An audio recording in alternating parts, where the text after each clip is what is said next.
ए थांब थांब थांब, तू आधी हे वाच. तू अगदी बरोबर वाचलेस.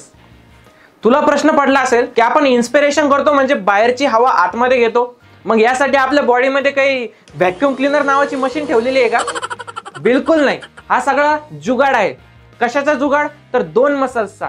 एक डायफ्राम जी आपल्या झिफॉइड प्रोसेस म्हणजे स्टर्नमच्या अगदी खाली असते, दोन लंग्सच्या खाली, आणि एक दुसरा एक्सटर्नल इंटरकोस्टल मसल्स जे दोन रिब्सच्या मध्यभागी असतात. बरोबर आहे. या मसल्स काय करतात? या मसल्स कॉन्ट्रॅक्ट होतात. म्हणजेच काय करतात? कॉन्ट्रॅक्ट झाल्यानंतर डायफ्राम जे आहे ते खाली जातं आणि एक्सटर्नल इंटरकोस्टल मसल्स जे आहे त्या अप्पर साईडला जातात. बरोबर आहे. यामुळे काय होतं? लंग्सचं व्हॉल्यूम टोटल इन्क्रीज होतं. यामुळे काय होणार आहे? यामुळे होणार आहे की त्याच्यामध्ये प्रेशर ग्रेडियंट निर्माण होणार आहे. म्हणजे व्हॉल्यूम इन्क्रीज झालं म्हणजे प्रेशर डिक्रीज होणार आहे, आणि प्रेशर डिक्रीज झाल्यानंतर इंट्रापल्मनरी प्रेशर जर कमी आहे ॲज कम्पेअर टू ॲटमॉस्फिअरिक प्रेशर, तर तिथे प्रेशर ग्रेडियंट निर्माण झाले आणि त्यामुळे ॲटमॉस्फिअरिक प्रेशर जे आहे ते आपल्या बॉडीमध्ये येतं. म्हणजेच आपण काय करतो? इन्स्पिरेशन करतो. आणि सेम कधी होतं? जेव्हा दोन मसल जेव्हा रिलॅक्स होतात.